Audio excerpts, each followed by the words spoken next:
How's it going, guys? Paul here from DPTV, and I am actually not joined by David this time. Rest in peace, David. Well, he didn't actually die, but he just couldn't actually make it out to record this video, so I'm doing this one solo, so it's probably going to be a lot worse without David's great insight into the episode. So one quick thing before we get started, he did want me to mention that this is what good filler looks like, and I'm actually going to have to agree with him on this episode because this episode was obviously filler leading up to the Universal Survival arc, giving Krillin the spotlight, making him more important / train, which it probably did make him stronger. I don't see how, but in some bullshit way it will make him stronger.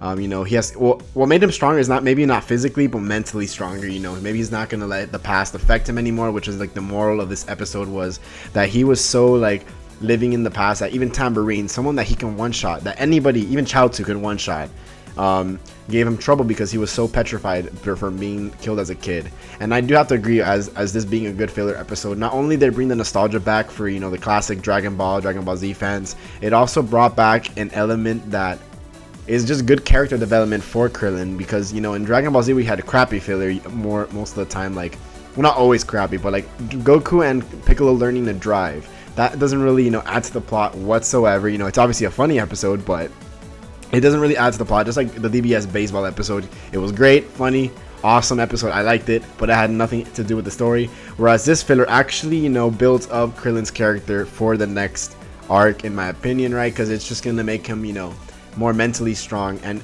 another point that David wanted me to mention was that it's probably going to lead into Krillin being a little more important than maybe we had previously thought for the next arc, just because they wouldn't make 2 episodes completely dedicated to Krillin and his training if it wasn't for the fact that he was going to actually do something with the training.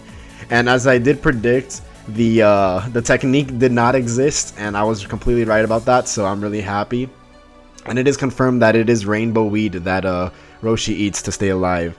So a couple quick notes that I actually wrote down from watching this episode a second time was how weird the animation looked for the past villains, like Saiyan, Saga, Vegeta, Nappa, Raditz, Cell. All of these people looked so much different in their interpretation as a mirage, which gave it that really creepy and like weird look, which worked out in its favor because that's what they were supposed to be. It was supposed to be really creepy and shit, and just the way that they were just drawn just looked extra creepy. Like Nappa literally looked like a Mongolian like emperor and stuff like that. Like it just looked really weird and creepy.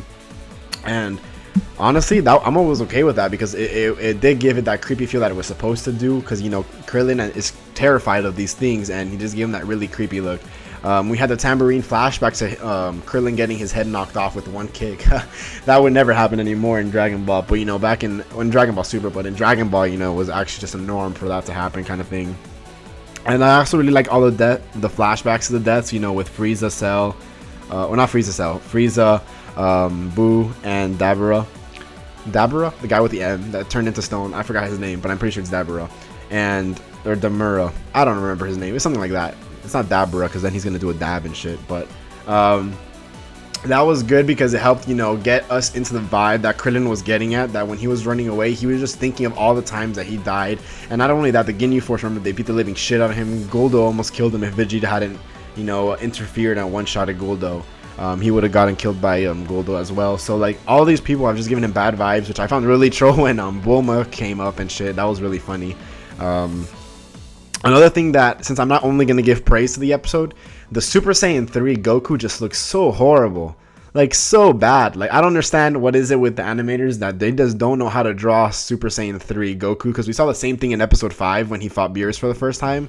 Super Saiyan 3 Goku looks so fucking weird in Dragon Ball Super. Maybe that's why he's not going to that transformation as often. I don't know why they thought it was a good idea to do it this time, when he could have easily just gone regular Super Saiyan. But that Super Saiyan 3 just looks fucking horrendous. Like, honestly, it's not like I'm gonna cry about it, but honestly, watching that, like the rest of the episode had fine animation, and then you go to that Super Saiyan 3 Goku and it's just like awful. It's just awful. I don't know, but it did lead us to the ending, which was just them training and fighting all these people. Goku sits down and he's like, wait a second, this is just in our head, right? And then he sits down, he meditates, and he knocks them out of his vision. Same thing with Krillin after a while. Well, Goku explains it to Krillin. So it's really good to see that, because Goku has been painted for all 75 episodes before this as just being a really dumb character in this series, you know, more than usual. And he just, in this episode, he just right away figured out that this is just a, you know, illusion, a mirage, whatever. And he helped him, Krillin, even figure it out. So we were getting to see back his like later DBZ, you know, mentality of, you know, actually using his head into figuring out the situation instead of just diving in for a fight, which is really nice to see. I think, honestly, I don't know if David noticed that or if you guys noticed that, but I was really actually pretty happy when I saw Goku use his head and figure out that it was just a mirage, and then explaining it to Krillin so he can get better, and he actually did. You see Marin and Android 18 looking at them through Fortune Teller Baba's ball, is it? I don't even know what you would call that, like the fortune ball, I don't know. But they're looking at it, and then, you know, it's just having, you know, that tension, like, oh, not tension, Han, the tension of them looking at her dad, and then, you know, 18's husband, obviously just running away, and they want him to be stronger and go back and fight and not just be running away. And eventually they do it, and then, you know, how happy is it that that it ended up going through, and then, you know, 18's happy. She gives Krillin a little pat on the head, which is a very, you know, very affectionate sign there from 18. You know, Krillin's gonna get laid later that night, which is good for him. That's also the more plot development that we need to know about, if he gets laid or not. That's something that Akira Toriyama should definitely write about, because it's just kind of vague right now. I don't know if he's gonna get laid or not. You know, it's kind of important for the next arc. You know, is he gonna, you know, have any sexual tension while he's fighting? You know, I'm just gonna stop talking about it, but I just really wanted to know. I really hope Akira Toriyama makes an article about that. And then, you know, the episode ends with them like finding out that it was just a ruse, because obviously if Roshi had a technique so powerful, he would have known about it and have used it, or wants to know it himself. So that was nice to see. And I thought that was just funny, because I did call that in our prediction video, which was that right away, as soon as he said that, I was like, there's no way that's real. There's absolutely no way that can be real, because he would have used it already. And I did say that exactly, and that's exactly what ended up happening. So I was happy. I was gonna say proud. I was happy to know that I did call that being correct. But overall, this episode was really good, and I do agree with David in that this was a really good filler episode.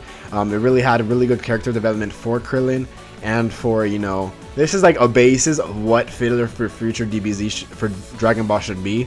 Obviously they should obviously mix in their comedy, but they should also mix in really good character development, and this episode just nailed that on the head. I honestly think it actually, you know, exceeded my expectations from what this episode was going to be. So I was really happy about this episode. And also that best friend Kamehameha just went in clutch. And yeah, I really do think Krillin got stronger from this fight. Maybe a little bit physically, but more like mentally. He just improved a lot after this episode. So really good looks for Krillin, and really looking forward to how he does in the next arc, as I do think, just like David, that he's actually going to do a lot better than we think now that we did get those 2 episodes based on him. And it was great that they brought back Krillin, because, you know, he was Goku's best friend. He is Goku's best friend. So very good to see. So let me know what you guys thought about this episode in the comments down below. Let's get a discussion going. If you guys enjoyed this video, feel free to hit it with a like and subscribe for future content, and click the bell so you don't miss an upload. Catch you guys next time. Paul signing out. Peace out, guys.